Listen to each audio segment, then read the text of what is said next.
रुग्णांना उपचारासाठी तालुक्याबाहेर हेलपाटे मारावे लागू नयेत. दर्जेदार आरोग्य सुविधा त्यांच्या दारातच उपलब्ध व्हाव्यात हा माझा कायम प्रयत्न राहिला आहे. महाडायलिसिस सेवा सुरू झाल्याने शिरोळ तालुक्यातील किडनी रुग्णांना मोठा दिलासा मिळणार असून आरोग्य सेवेत हा एक महत्त्वाचा टप्पा आहे, असे प्रतिपादन आमदार राजेंद्र पाटील यड्रावकर यांनी केले. सार्वजनिक आरोग्य विभाग आणि HLL लाईफ केअर लिमिटेड यांच्या संयुक्त विद्यमाने शिरोळ ग्रामीण रुग्णालयात सुरू झालेल्या मोफत महाडायलिसिस सेवेच्या लोकार्पण प्रसंगी ते बोलत होते. या महत्त्वपूर्ण आरोग्य सेवेचे उद्घाटन आमदार राजेंद्र पाटील यड्रावकर यांच्या हस्ते करण्यात आले. यावेळी बोलताना आमदार यड्रावकर म्हणाले की राज्य शासनाच्या माध्यमातून शिरोळ तालुक्यात आरोग्य सुविधांचे जाळे अधिक सक्षम करण्यासाठी सातत्यानं प्रयत्न सुरू आहेत. वाढती लोकसंख्या आणि रुग्णसंख्या लक्षात घेऊन ग्रामीण भागातच आधुनिक उपचार सुविधा उपलब्ध करून देण्यावर शासनाचा भर आहे.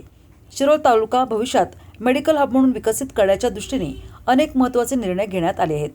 कुरुंदवाड येथे स्वतंत्र महिला रुग्णालय, ग्रामीण रुग्णालयाचा विस्तार, नवीन प्राथमिक आरोग्य केंद्रे, उपकेंद्रे आणि इतर आरोग्यविषयक प्रकल्प मंजुरीच्या प्रक्रियेत असून त्यांचा लाभ संपूर्ण तालुक्याला होणार आहे. महाडायलिसिस सेवा सुरू झाल्यामुळे आतापर्यंत डायलिसिससाठी कोल्हापूर, सांगली किंवा मिरज येथे जावे लागणाऱ्या रुग्णांचा वेळ, खर्च आणि मानसिक त्रास मोठ्या प्रमाणात कमी होणार आहे. विशेषतः आर्थिकदृष्ट्या दुर्बल रुग्णांसाठी ही मोफत सेवा जीवनदायी ठरणार आहे. स्थानिक स्तरावरच आधुनिक यंत्रणेद्वारे तज्ज्ञांच्या देखरेखीखाली उपचार मिळणार असल्याने रुग्णांचा आत्मविश्वास वाढणार असून त्यांच्या नातेवाईकांनाही मोठा आधार मिळणार आहे.